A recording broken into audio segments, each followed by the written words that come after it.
Boa noite, pessoal. Boa noite, Matheus. Sejam bem-vindos. Vou colocar aqui o título da live de hoje, né? Da conversa com a Alice da Organicidade. Opa. E aí, André, boa noite.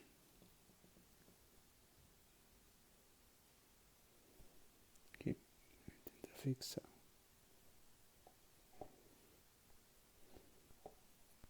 Sejam todos bem-vindos. Hoje a conversa é com a Alice da Organicidade sobre punks, agricultura urbana e compostagem.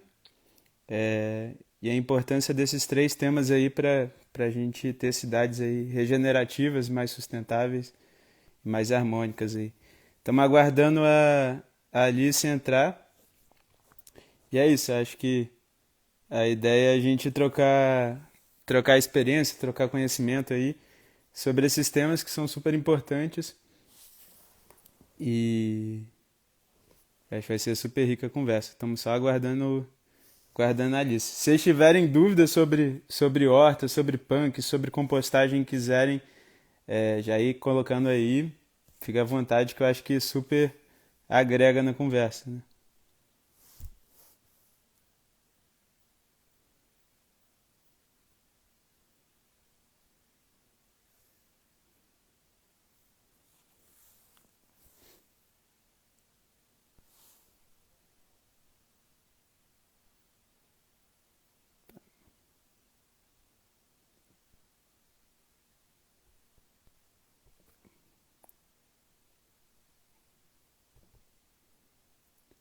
Caraca, travou. Boa noite, Vinícius. Valeu, Vinícius. Sejam todos bem-vindos aí. Estamos só aguardando a Alice da Organicidade entrar. É, e é isso, assim, falar um pouco da ideia de hoje, né? A Alice desenvolve um trabalho incrível aí com as hortas, com as punks, aqui no Rio, que, que é incrível e vale a pena a gente trocar. A gente, no ciclo, recebe muita dúvida, né? Muito questionamento sobre as hortas. As punks, para quem não conhece, são os produtos alimentícios, as plantas alimentícias não convencionais. Aí a Alice entrou. E ganhou. Entrou como se assim, cada vez mais as pessoas estão falando das punks, conhecendo os benefícios e começando a cultivar. E é um tema que está super em alta, né? Opa.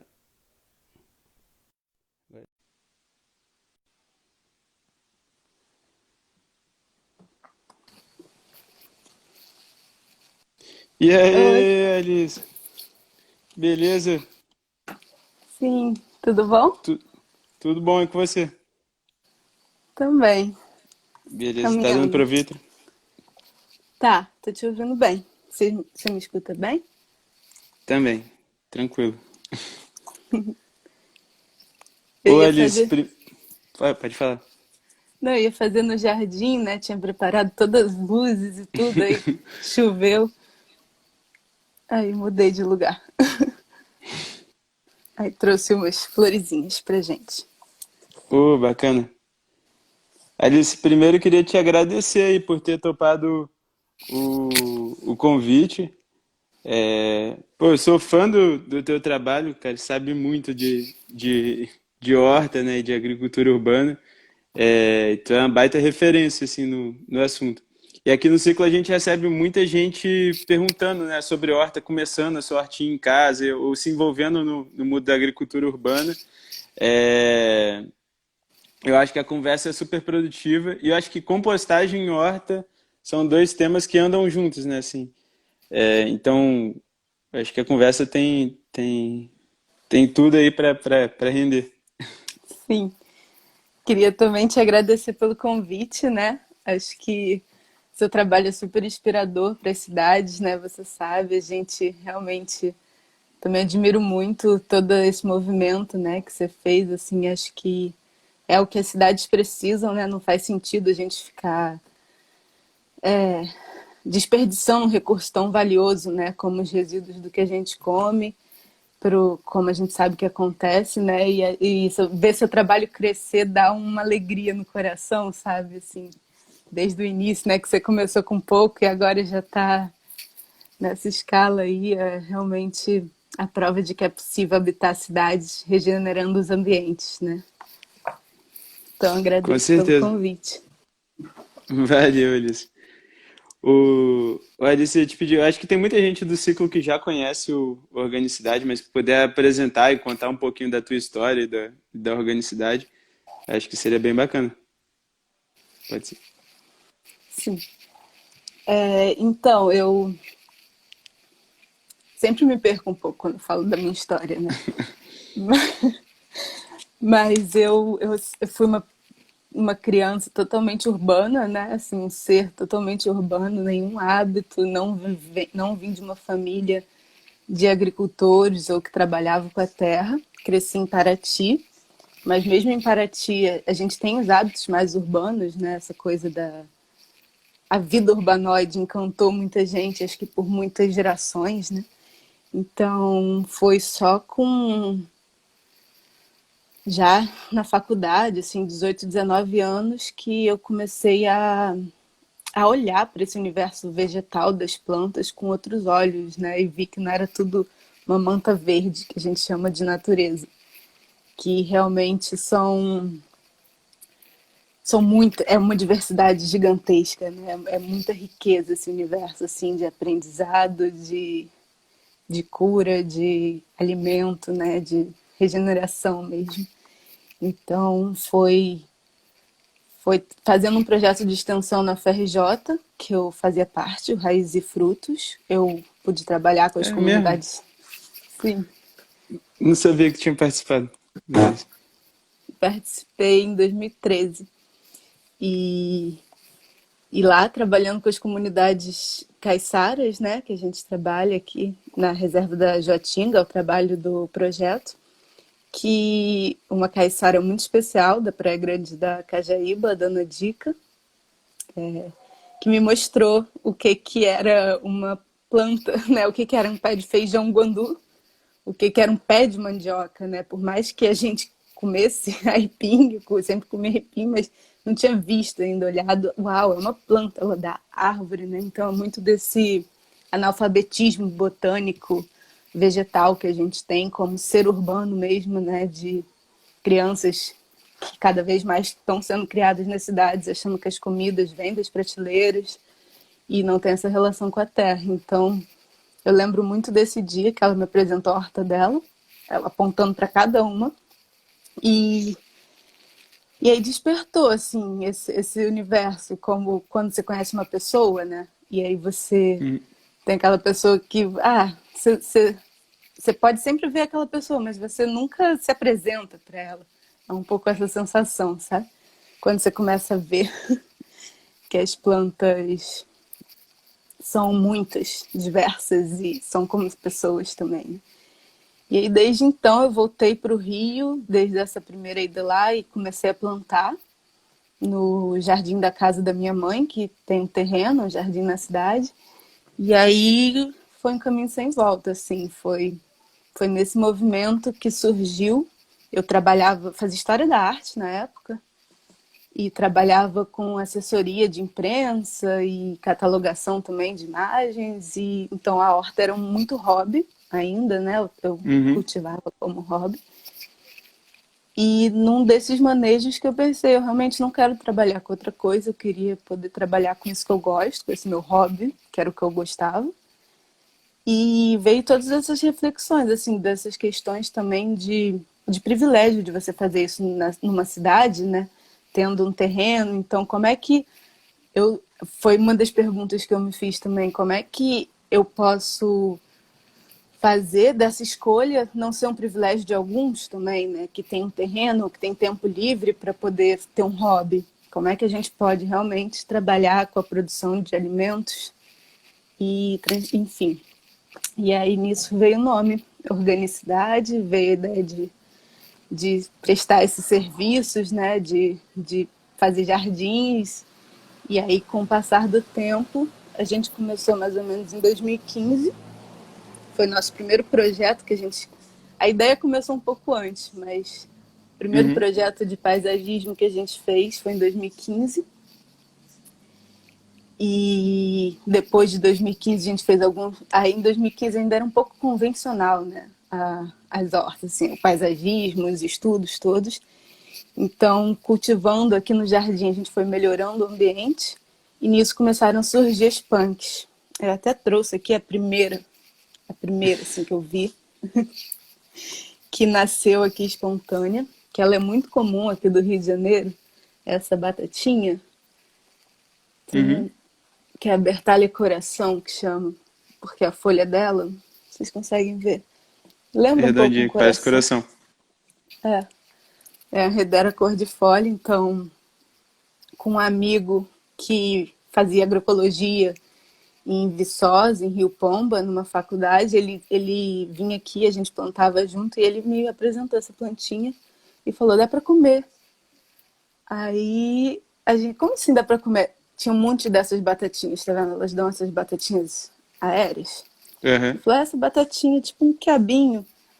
E aí a gente coletou um monte e foi fritar numa frigideira, pegou e fritou, experimentou. E ele falou, tem um monte de mato que come. Aí eu, o quê? Como assim um monte de mato que come? Como que é isso, né? Comida não é só aquilo que a gente acha que é comida. E, e aí eu comecei esse mundo, a gente pesquisando na internet para confirmar o nome científico dela, né? Que é esse que eu falei, para saber se era a mesma, que é muito importante. E aí foi um universo sem fim, assim, foi realmente encantado encontrar esse universo gigantesco das plantas alimentícias, né? Não convencionais porque a gente não consome. O que eu ia falar que é muita coincidência, porque em 2013 eu fiz o FRJ também lá no Fundão. Em 2013 eu estava participava também de um grupo de agroecologia pertinho do teu, só que era no CT, no o Muda. Não sei se chegou a O conhecer. muda, sim, O sim. Muda, eu participei, foi 2013, 2014 e 2015. Em 2015 eu comecei o ciclo orgânico. E a gente chegou a fazer a vivência lá na Dona Dica, no Ticote, no. Ah, esqueci o nome do outro caiçara lá da Praia Grande, mas também tem uma agrofloresta incrível. Altamiro, no Altamiro, Altamiro. Altamiro, no Zé Sim, Ferreira.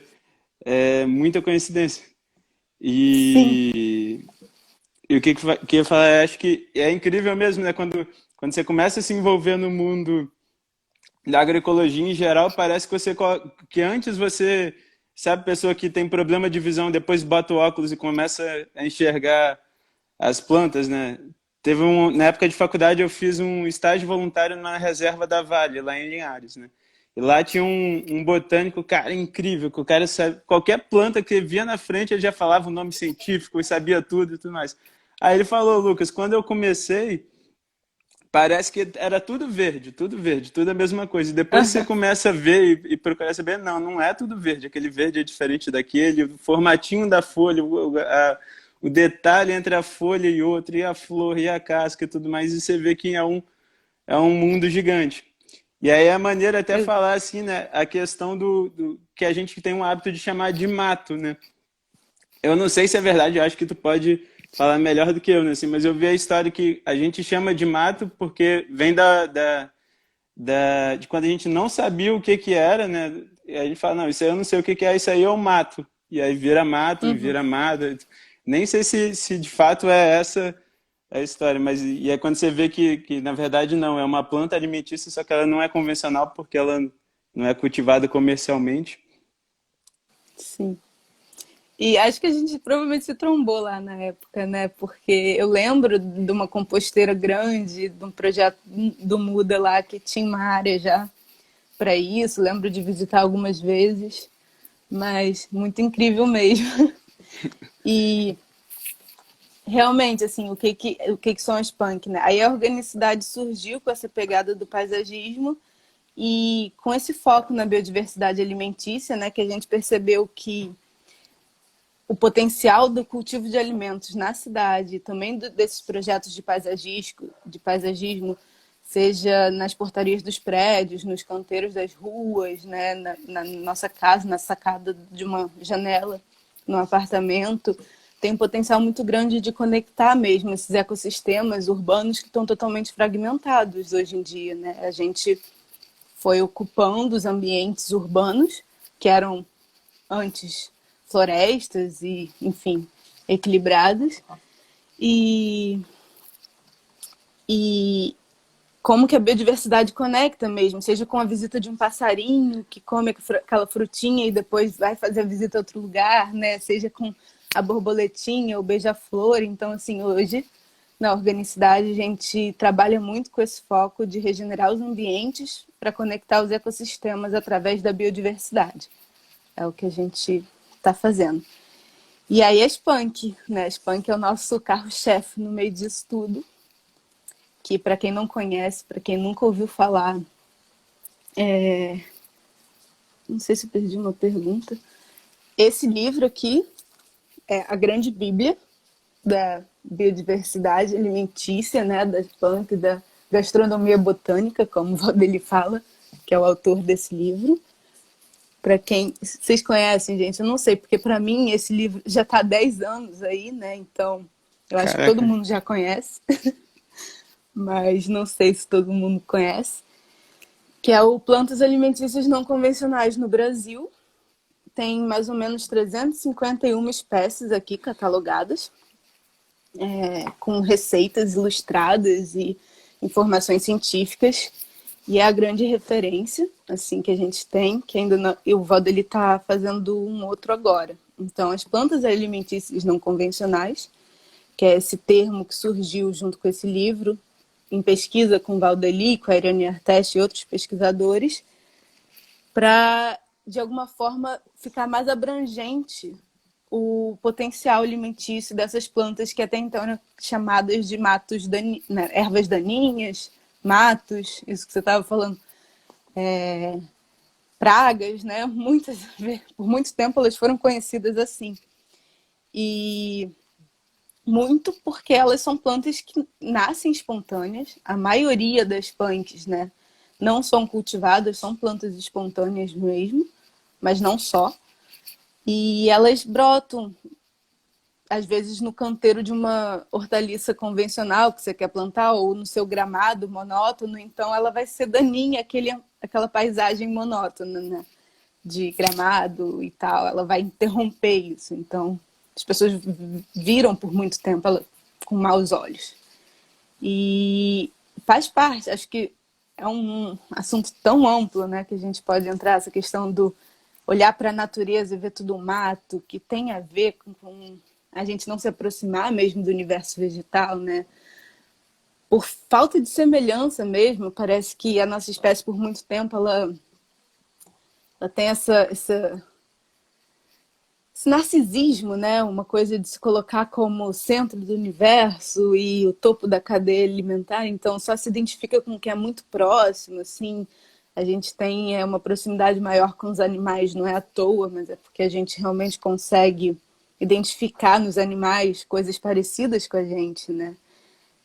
Os olhos, nariz. Animal tem olhos, tem nariz, tem boca, né? Tem patas, mão, eles caminham que nem a gente. E as plantas não têm nada disso. Então acaba que a gente fica... Realmente é diferente, a gente não entende, então não se aproxima delas. E a nossa cultura muito urbanoide também veio com esse medo das bactérias, esse medo do... É uma cultura muito higienista, né? E asepsista, é muito... Toda bactéria é ruim, enfim, e aí começa a querer... As plantas, as frutas que a gente encontra no mercado estão todas empacotadas em plástico, né? Essas coisas do não podemos contaminar. Enfim, tem todas essas... que a gente pode ficar horas falando, né? Essas padronizações culturais que vêm de uma hegemonia cultural que veio muito com a globalização, né? Com a industrialização do campo e tudo isso. Então, acho que tudo isso, mais a política da fome, que fala que não existe comida no mundo, né? Que sempre precisa ter as mesmas espécies, quando é uma grande falácia, a gente sabe que é uma grande falácia, porque mesmo as espécies convencionais que são produzidas já são suficientes para alimentar a quantidade de pessoas que existe no mundo, mas por questões econômicas, políticas, né, tudo isso acaba que não existe a fome. Então, e muitas vezes aonde não é fome direta é uma fome oculta, é uma fome nutricional, né? É uma fome de carência mesmo gustativa, a gente não estimula o paladar, então é tudo disso um pouco junto, misturado. E a Spunk, ela tem esse potencial revolucionário de falar com a soberania alimentar, né? Com plantas que são mais rústicas, que vêm de uma memória ancestral. O termo é recente, o termo veio com a criação desse livro, tem uns 11 anos, mas o uso dessas espécies e o conhecimento dessas plantas, né, de alimento, de remédio, é ancestral, vem das culturas que têm maior relação com a terra. Então, é algo que o Valdeli mesmo, que escreveu esse livro, fala o tempo todo, é uma forma da gente tentar valorizar esse conhecimento, de forma alguma colocar em cima, né, desse conhecimento como se fosse algo novo, agora é moda, e então é coisa de alta gastronomia. Não, é um conhecimento que veio do campo, né, e que foi muito desprezado por conta dessa cultura mesmo, que valoriza o que vem de fora, que valoriza, né, o padrão e tudo isso. Então, para quem ficou com dúvida o que são as punk, ficou com dúvida, são plantas assim, vou tentar fazer esse resuminho super rápido, que são plantas que a gente pode comer, são partes de plantas ou plantas que a gente pode comer, mas a gente não consome porque a gente não encontra comercializado, porque não tem demanda, né? E muitas vezes não tem demanda porque acaba não tendo matéria-prima, porque acaba não tendo demanda. Então é um círculo vicioso de... E a gente vê elas apodrecendo nos quintais, frutas, elas podem ser frutas, hortaliças folhosas, sementes, cascas de árvore, raízes tuberosas, né, tubérculos, condimentos, elas podem ser tudo isso, assim, corantes alimentícios. E geralmente são as partes ou plantas que a gente pode comer e não consome. E espontâneas e cultivadas também. O que eu ia falar, eu estava vendo há pouco tempo um dado interessantíssimo, né, que o Valdeli traz no livro, que já tem catalogado que são cerca de 30 mil espécies que podem ser utilizadas para consumo humano, sendo que das 30 mil para 7 mil já tem algum registro que na história já foi utilizado para consumo humano, só que hoje em dia 90% do consumo mundial está baseado em vinte espécies, né? Então mostra o tamanho da biodiversidade que a gente tem e quão pouco ela está no nosso prato, né? E quando a gente fala em Sim, fome, é, é um baita desperdício de alimento que a gente tem. Desperdício indireto, né? Assim, a gente deixa de aproveitar uma quantidade gigante de alimentos, alimento e nutrientes, enquanto tem um monte de gente precisando, assim, tem uma carência gigante.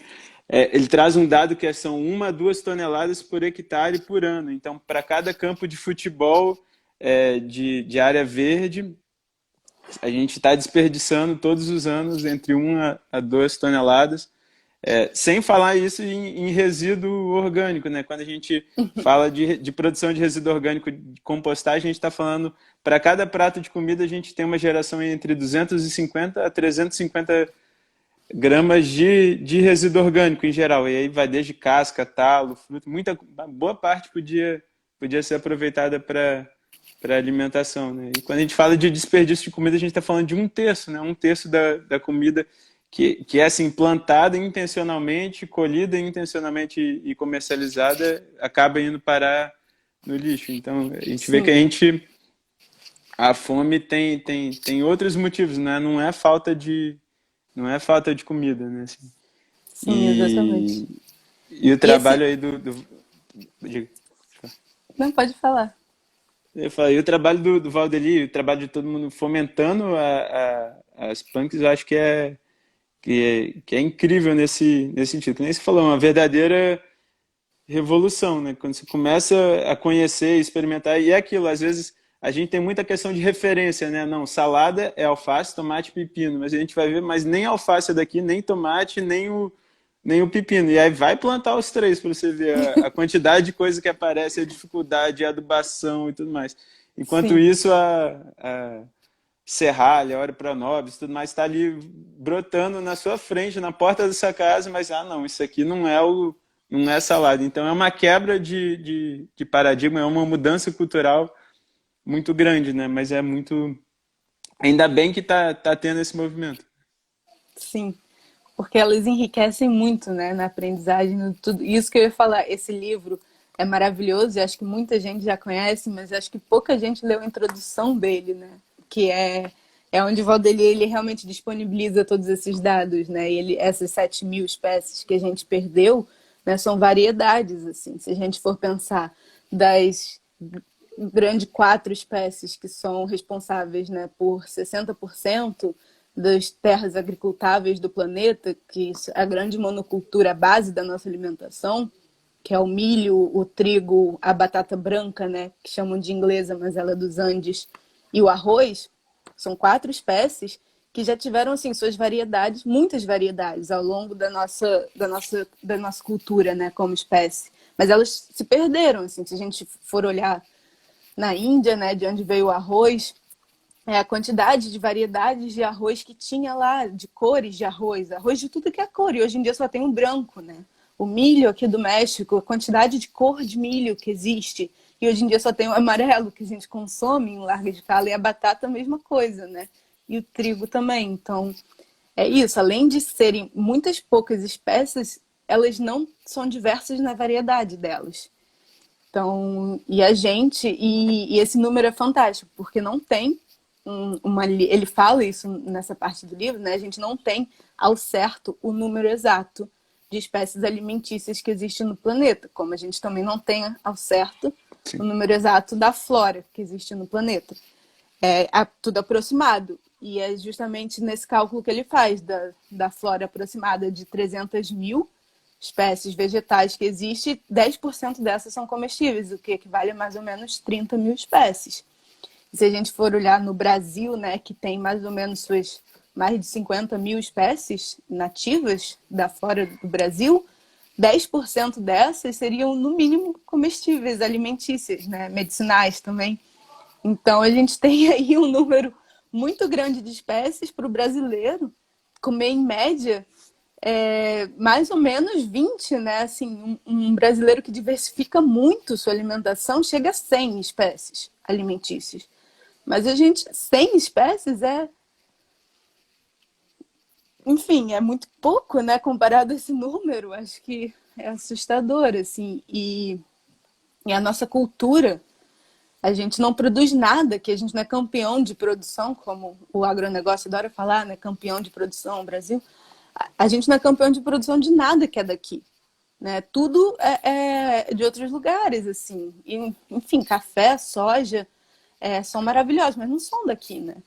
E a soja transgênica, e aí outro mundo. Então, a gente, como brasileiro, consome 52% ou até mais de hortaliças que são de origem euroasiática. Quando a gente está arrancando a serralha, está arrancando a Bertalha coração, que isso aqui é uma hortaliça folhosa, verde escura, maravilhoso, que ainda dá batatinhas, né?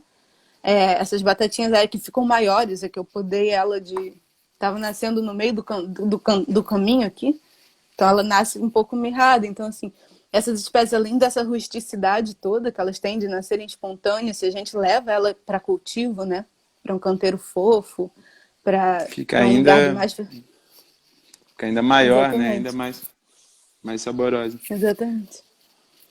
O Exatamente. que que é, o que que é, a gente lá perto não só lá perto do sítio, mas a gente vê isso em vários lugares assim, como que a gente valoriza o que não tem aqui, né? Como a gente valoriza o do outro, né? Assim, a Monique colocou aqui, cara, várias hortaliças que são super comuns, né, nas hortas e no nosso prato: rúcula, alface, hortelã, manjericão, salsa, tomilho, orégano, tomate, e cereja. Acho que quase todas são de origem ali do Mediterrâneo, né?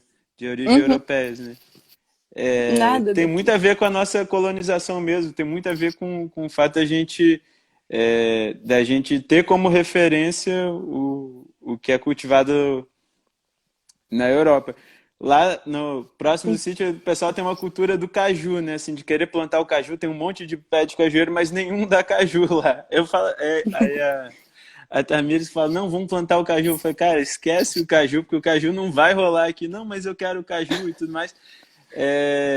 Aí eu vi o Valdir falando das castanhas, né? Como que a gente valoriza. Tudo bem que o caju é brasileiro, né? Mas castanha do Pará, né? A castanha do Brasil. Mas ele falando várias outras que têm abundância e que a gente quase não conhece. A do Maranhão, a monguba, Uhum. é, xixá. É, é muito maneiro. Esqueci o nome dele aqui, mas o Ernesto sugeriu assim, tem uma sugestão aí de salada, uma salada brasileira, uma salada punk que tu sugeriria. Uhum. Isso que eu ia falar, né? Como que a hegemonia cultural veio com essa padronização onde a gente não consegue mais aquela frase, né? Viajar pela gastronomia sem sair do lugar. Não é mais possível, porque a gente chega, em todos os lugares tem a mesma coisa, e a gente vê muito isso nas populações tradicionais. A gente chega, às vezes, num lugar mais do campo, né? E tá lá, o PF tem sempre aquela salada básica, com alface, o tomate, o pepino, que não são daqui. O tomate até vai, né? Porque é o sul global, mas, enfim, ainda tem suas questões. O tomate é daqui também, dos Andes, se não me engano. Uma salada, assim, que a gente poderia. Ah, essa daqui, que é super daqui. A pessoa acha que é só do norte, mas ela também ocorre, por exemplo, aqui no Sudeste, na Mata Atlântica, que é o querido jambu, né? Não sei quem já viu o jambu, agrião do Pará, mas ele ocorre super espontâneo aqui na nossa Mata Atlântica, na beira de rio. E o nome dele é agrião, não é à toa, agrião do Pará, porque ele é realmente, né, pode ser consumida como agrião. A flor dele que dá aquele treme na boca, né, que é o jambu treme, mas a folha dele é uma hortaliça folhosa para salada, perfeita, assim, né, E é picante, tipo maravilhosa. agrião? Um pouquinho. A folha tem as mesmas propriedades. Ela deixa levemente dormente, que nem a flor, mas é muito leve. E se você joga um limãozinho ou pica, já some isso, se você não gostar, né? Mas eu adoro. E ela é muito rica em ferro, né? Que nem o agrião, folha verde escuro. O Valdeli fala muito desse termo, né, que os nutricionistas adoram indicar hortaliças verde escuras, folhosas verde escuras. E a gente tem muito, né? O agrião, a bertalha, que eu já mostrei, que pode ser uma salada também. Isso aqui marinado com limão, assim, fininho, com hortelã-pimenta, é muito bom, assim. E aqui, por exemplo, a gente tem uma também, que é o espinafre amazônico. Esse tem muito pouco Ó, que estudo maneiro. ainda, muito pouco estudo sobre ele, mas ele é um espinafre, né?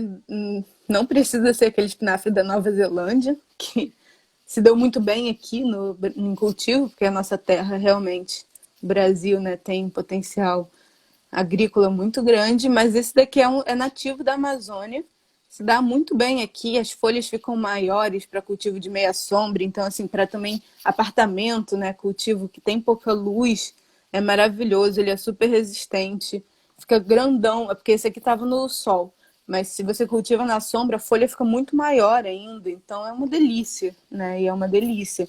Mas esse espinafre não é muito cru. Tem um outro agriãozinho aqui, já que ele plantou salada, né? Salada eu falaria serralha, né? O jambu. Esse é um agriãozinho muito comum, que a galera. Cadê a câmera? Você consegue? Essa. Deu pra ver. E tem essa florzinha dele aqui, que é tipo que gruda na nossa calça quando a gente anda no mato, e aí a gente sai do mato cheio de florzinha. Essa daqui é um agrião silvestre também. Você pode consumir cru. É uma delícia, pena que vocês não podem experimentar. Mas realmente, assim, ele, se você desfolha assim, né, e é uma salada, porque ele dá em abundância e em vasos de meia sombra, de tudo. Então, para quem aí tem uma que O nome científico dela até é Melotra fluminensis, mas ela ocorre em outros lugares também, em outras variedades dela. Mas essa daqui que é um mini pepino, olha só. Caraca, maneiro. Ele é maravilhoso. E ele dá um pezinho desse, consegue dar, é bem pequeno, mas um pezinho desse consegue dar até 200 frutinhos, se está em cultivo e manejado. Caraca, maneiro.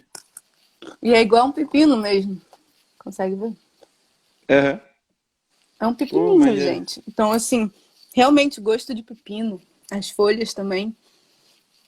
É, tem um alho que é também nativo aqui do Rio, do Sudeste, né?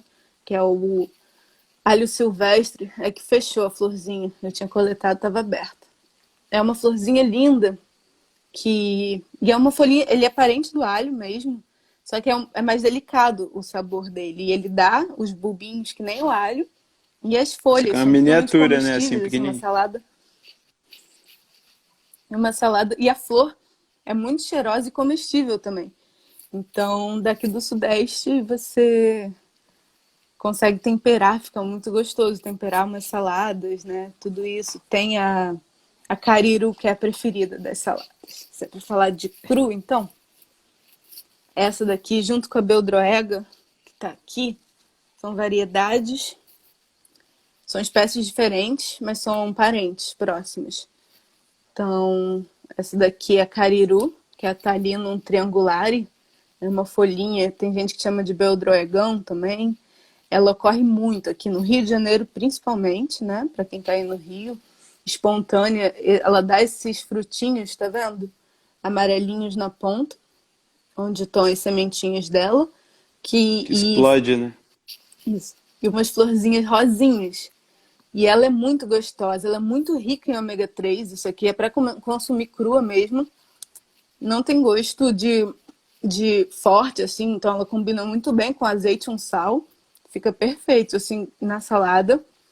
É, realmente é uma das minhas hortaliças preferidas, porque ela também se dá muito bem. Qualquer galinha dela, ela rebrota e ela se espalha maravilhosamente.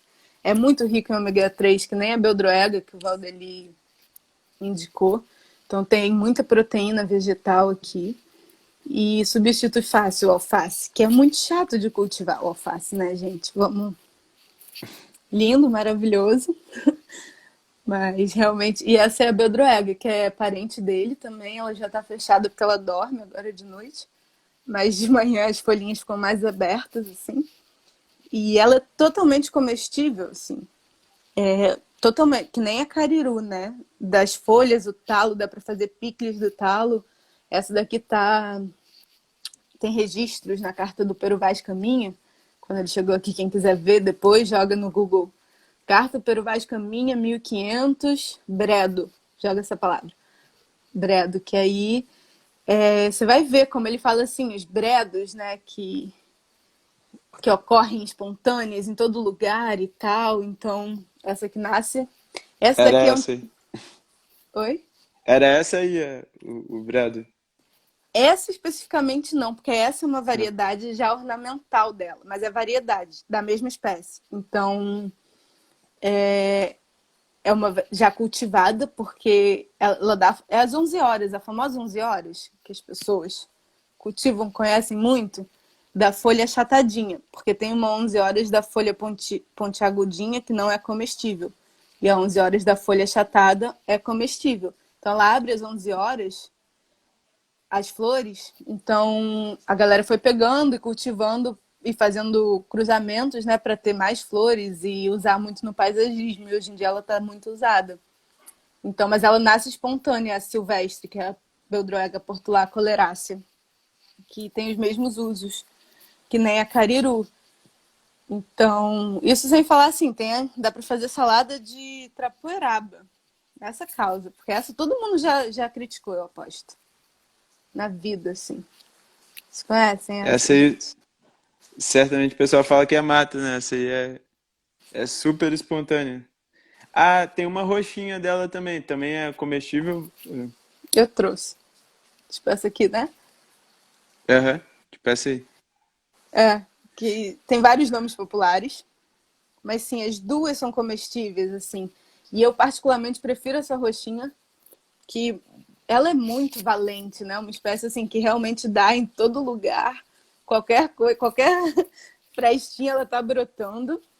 E elas são comestíveis, as duas, assim.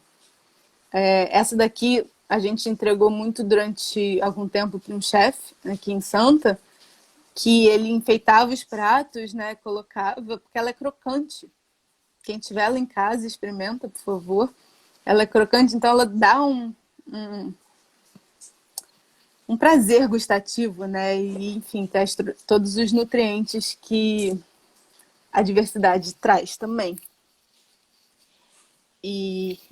Não falei o nome científico, né? E o nome científico é muito importante quando a gente está falando dessa da identificação das plantas, né? Das plantas alimentícias, assim, e principalmente quando a gente está falando de introduzir uma planta que você nunca consumiu antes na sua alimentação. Porque cada ser é um ser e a gente nunca sabe como vai ser as reações das pessoas a qualquer planta, né? A gente não sabe, então a gente sempre recomenda você experimentar uma vez com cautela, né? Você não vai escolher uma planta e comer todos os dias, nas 3 refeições por dia, em todas as refeições que você tiver, enfim, não faça isso, porque as punk, elas não são a favor da monotonia, né? É preciso diversificar mesmo. Diversificar no prato, fazer diferentes experiências e ter nome científico para confirmar a espécie, porque tem muita gente que realmente se confunde, né? Então, a trapoeraba é a Trandescatia comelina erecta, desculpa, comelina erecta, e a Trandescatia mínima, é essa aqui. As duas trapoerabas têm seus nomes científicos. E para finalizar, porque a gente falou de salada, acho que tem uma queridinha, ela não é nativa daqui, mas ela já virou naturalizada, que é a vinagreira, né? Ela é Todo da onde, mundo, você sabe? a vinagreira, se eu não me engano, é Ásia também. É Índia ali, a região por ali. Que é o hibisco, né? O famoso chá de hibisco, que são os cálices dela.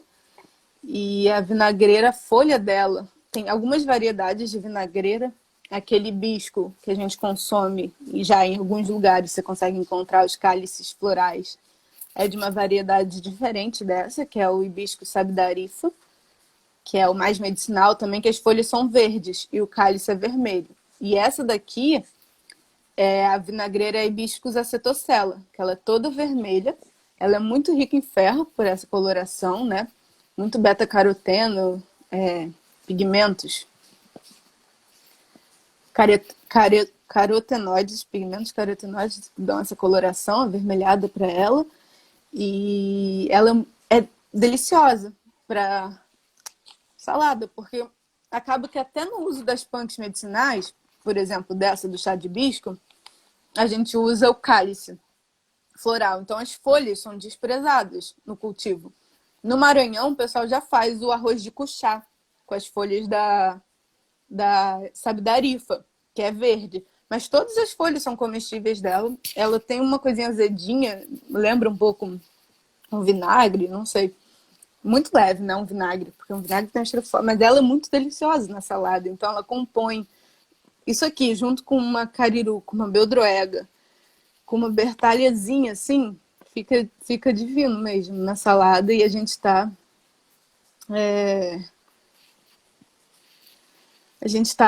diversificando, aumentando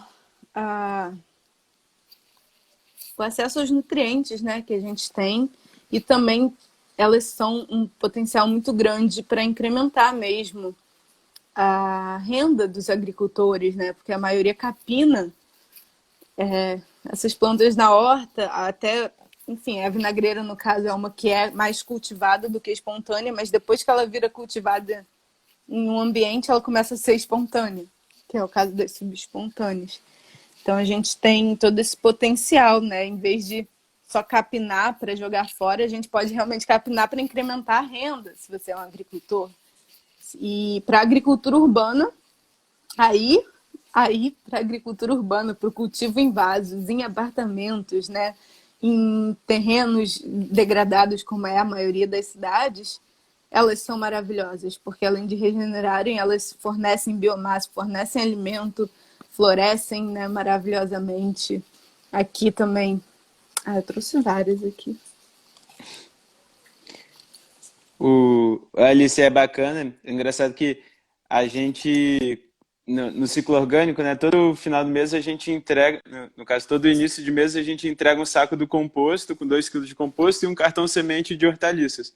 Mas muitas vezes o pessoal planta a hortaliça e por algum motivo não nasce a semente do cartão semente, mas está ali naquele adubo fértil e às vezes já tem alguma semente no adubo, algum passarinho passou ali e acaba nascendo uma punk. E a pessoa às vezes Sim, vai cultivando, vai cuidando, e a punk vai crescendo, crescendo, crescendo. Aí quando ela já está enorme, geralmente o pessoal, pô, será que é isso mesmo? Será que não é? Aí vai e manda uma foto. Aí a gente fala, não é, não é um pé de berinjela, mas é um caruru, dá para comer sim, dá para fazer isso, dá para fazer assado, tudo mais. Aí a pessoa, pô, que bacana, conheci uma planta nova, cultivei ela sem saber, e às vezes acaba se amarrando, e aí começa a ver ela em tudo quanto é lugar, né? Vai passando na rua, vê um caruru ali, vê em outro lugar e tudo mais.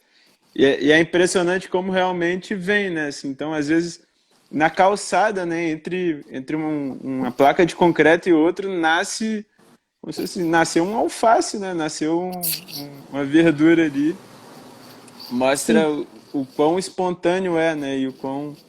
E se é tão espontâneo assim, né? É porque é super adaptado ao ambiente e porque é muito rústico, né? Muito nutriente que ela tem para aguentar as intempéries todas ali, né? E adversidades. Isso sem a gente falar nas frutas, né? Sem a gente falar nas frutas. sim. Tem uma pancada de fruta. Nossa, tem. Então, isso que você tinha falado do banco de sementes do solo, né? Que a Spunk ela ainda tem esse potencial. Então, um campo de pesquisa muito rico, assim, para a gente estar estudando tanto a condição desse solo, como as mensagens que ele está querendo nos dizer, né? Então, se não brotou a berinjela, se não brotou o alface ali e brota uma caruru, ela tá ensinando pra gente da riqueza nutricional daquele solo, né? Porque a caruru, por exemplo, é uma que brota em solo fértil. Então, o solo que você distribui, né? A terra que você Um distribui bom é sinal. maravilhosa. Sim. E elas têm isso, né? Que é o que a gente chama de bioindicadoras. Elas indicam as condições daquele solo. A beldroega, a cariru, por exemplo, elas também nascem em solo fértil. Então, por muito tempo, elas foram chamadas de plantas ruderais, que significa, antes do termo punk existir, né? Que significa as plantas que acompanham, que nascem nos detritos da humanidade, ou que acompanham a pegada da humanidade, né? Então, as punk têm disso também. Elas têm essa relação muito próxima com a nossa espécie, nesse sentido de estarem ali mostrando pra gente, de nascerem nas capoeiras, né, onde a árvore tomba na floresta e ela nasce onde tem mais claridade, que é muito parecido com as hortaliças que a gente consome. Já que você falou do caruru, aqui tem uma parente dele também, que é uma marantácea também, que é esse daqui, eu chamo de espinafre rajado, mas tem outros nomes populares para ela, É a que é crista de a... galo que o pessoal chama? Isso, também. Que é a celose argenta crista de galo, é um do nome para ela. E aqui, essa flor dela, né? E ela dá umas sementinhas, é que agora ainda não tava. Tem um pouco aqui, deixa eu... Ah, vocês não vão conseguir ver. Mas cada inflorescênciazinha dessa tem umas sementinhas que vai dar. E elas são. É parente da quinoa também, que nem o amaranto que você falou, né? O caruru é parente da quinoa. Então eles dão sementinhas tipo a quinoa.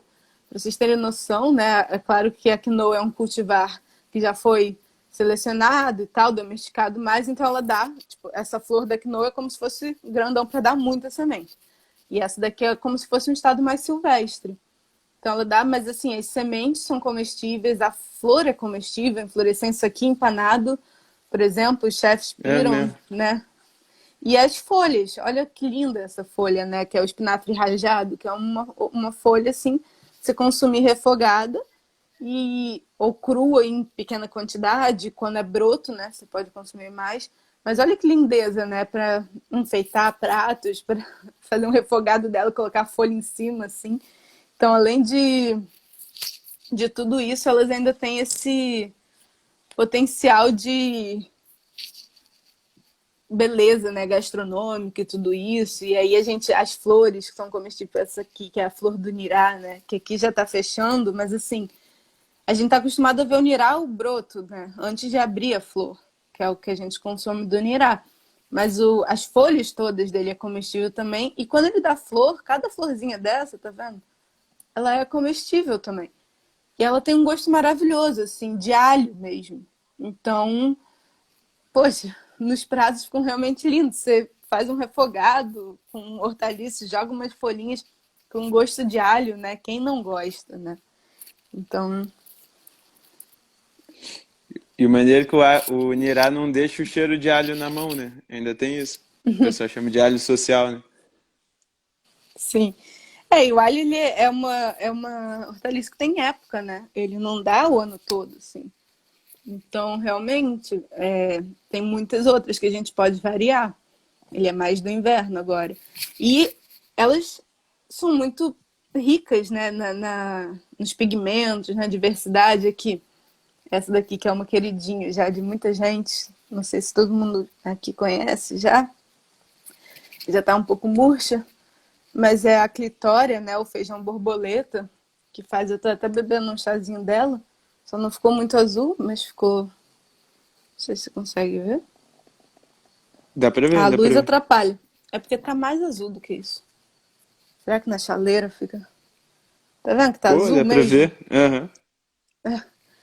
Então, é uma Maneiro. flor que dá esse corante, né? Então, assim, a gente pode fazer muitos pratos coloridos. As punk tem disso, a vinagreira colore de vermelho, né? A gente tem muita diversidade para deixar tanto um prato, se você quer introduzir uma alimentação, né, a introdução alimentar das crianças, fica tudo mais divertido quando você cozinha com flores, com frutas. E as frutas que você me perguntou? As frutas, né? A gente fala muito da preservação de ambientes, a gente fala muito, né, de preservar principalmente a Mata Atlântica, que é o bioma mais devastado do mundo, e que abriga 72% da população brasileira, tá, na Mata Atlântica, segundo a SOS Mata Atlântica, a fundação. E também as três maiores grandes centros urbanos estão dentro da Mata Atlântica, né, do sul global. Então, quando a gente fala de preservação da Mata Atlântica, eu acho que fica muito um discurso de conservacionista, onde a gente, como se fosse manter o que tem, né, do jeito que está, e da forma que está, não regenera, não se preserva, só se degrada mais. Se a gente, como espécie que vive na Mata Atlântica, só consome frutas que não são daqui, do bioma Mata Atlântica, realmente não tem como a gente preservar, né? A gente olha para a nossa fruteira, qualquer fruteira de uma casa de centro urbano hoje em dia, né? E quais são as frutas que tem? Nenhuma da Mata Atlântica. Né? Acho que, não sei se quem está aí ouvindo a gente quer falar um pouco das frutas que tem, porque a gente não tem o hábito, e assim, a gente está. É tanta riqueza de frutas que tem nesse bioma, e eu fico. Eu nunca consegui provar todas, eu nunca achei todas, eu só fico lendo em livro, né? Em, em site, estudando. A gente tem uma coisa que a gente chama de saudade celular. Eu, pelo menos, tenho. Que é a saudade de coisas que eu nunca comi mesmo, que eu vejo em foto e fico salivando. Total, né? Porque é a nossa memória de uma época que a nossa espécie tinha essa relação mais íntima com a Terra e vinha dessa diversidade da alimentação. Então é saudade mesmo das grumichamas que a gente nunca comeu. Eu tenho um pé de grumichama aqui que nunca deu e eu nunca achei ela em nenhum lugar, em feira, em nenhum lugar. E eu fico, nossa, que loucura, né? E se a gente for olhar até as plantas mais convencionais mesmo, da Mata Atlântica, por exemplo, pitanga e jabuticaba, a gente não tem o hábito de encontrá-los nos mercados. Jabuticaba um pouquinho mais, mas assim, é um mercado muito especializado, né? Não é fácil. E isso das mais convencionais, que são as mais conhecidas, pitangas que todo mundo conhece, mas não são comercializadas. E, e enfim, tem cereja da Mata Atlântica, tem cambuci, tem cambuscá, né? Tem a cabeludinha, vários tipos de Cabelo dia cabeludinha, é muito tem bom. uvaia. Pois é, cabeludinha é bizarro, bizarro. O... Uma que é muito boa, a Grumichama eu encontrei em frente à casa da minha avó. Também era uma que eu só vi em livro. Aí em frente à casa da minha avó achei 3 pés carregados lá em BH. E é Ah, boa pra caramba, muito boa.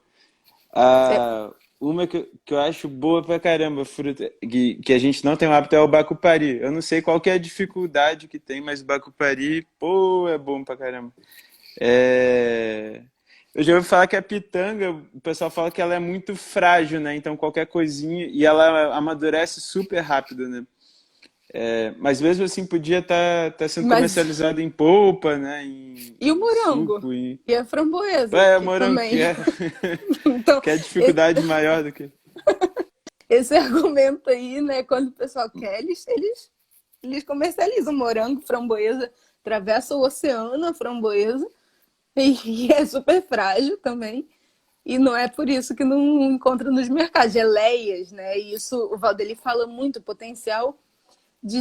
Que é coisa mais monótona, né? Do que uma prateleira de geleias no supermercado. Nada de geleia que a gente encontra aqui é daqui, assim. Então, e você não precisa fazer geleia só de fruta. E ele apresenta muitas receitas no livro falando disso. Assim, a begônia, por exemplo, é uma planta que dá para fazer geleia das folhas de begônia. Né? O trevinho, que é uma azedinha também, que chama, dá para fazer geleia das folhas de azedinha. Então, das flores, as flores de malvavisco, as flores da Maria sem vergonha, tudo isso dá uma ótima geleia, que elas dão em abundante, né? Então, é, se você não consome essas plantas, se você não estimula essa diversidade de opções mesmo, se a gente fica consumindo as geleias que são todas de outro lugar, aí a gente fala de preservação da Mata Atlântica, está falando só da boca para fora, né? A gente não está. E é um círculo vicioso que realmente, a gente, como consumidor, a gente precisa incentivar os produtores, assim. Nessa introdução, eu recomendo muito, gente, para quem tem o livro de punk e ainda não leu a introdução do livro, lê a introdução, porque ele fala tudo isso e mais do que eu estou falando. E ele fala nesse sentido da necessidade mesmo, que a gente precisa começar a gerar demanda, porque as coisas estão apodrecendo nos quintais, estão apodrecendo nos roçados, estão muitas vezes sendo derrubadas para você cultivar seu alface, para você cultivar um mirtilo, que não é daqui, né? E tem o açaí, a Jussara, né? A Jussara, Mata Atlântica, Lembrou bem. mais. Exatamente. Então, é, é muita riqueza de muito, muito potencial mesmo, né? A gente está falando de mais de 10 mil espécies com potenciais alimentícios só no Brasil e medicinais. Então, não dá para a gente ficar só consumindo 100 quando é uma pessoa que ainda diversifica, né? Um brasileiro que diversifica sua alimentação chega a 100. E a gente... A geleia da vinagreira mesmo, né? Das folhas. Então a gente realmente precisa tá consumindo, tá incentivando essas plantas. Eu acho que é um desafio que a gente sempre faz nos nossos cursos de punk, que é para as pessoas falarem 10 plantas, 10 frutas nativas da Mata Atlântica. Ninguém consegue responder, todo mundo fala banana, né? Tipo, banana é maravilhoso, a banana, né? A musa das nossas vidas, mas não é daqui. Então, se deu muito bem aqui. Mas a gente realmente precisa. A pitomba, por exemplo, que é uma planta que, nossa, outro dia eu encontrei andando aqui na rua, não era nem da feira, era um cara que estava isolado da feira. Ele falou: eu tenho uma árvore de pitomba que eu paquero, todo ano eu vou lá na frutificação e trago aqui. Eu, tipo, quis pegar tudo dele. Eu falei: não, me dá aí. Porque eu nunca... E é Ô Alice, delicioso. Ai, tá acabando. queria te falar, a gente tá acabando, tem alguns segundinhos. Não sei se vai cortar a gente, mas eu queria te agradecer pra caramba e,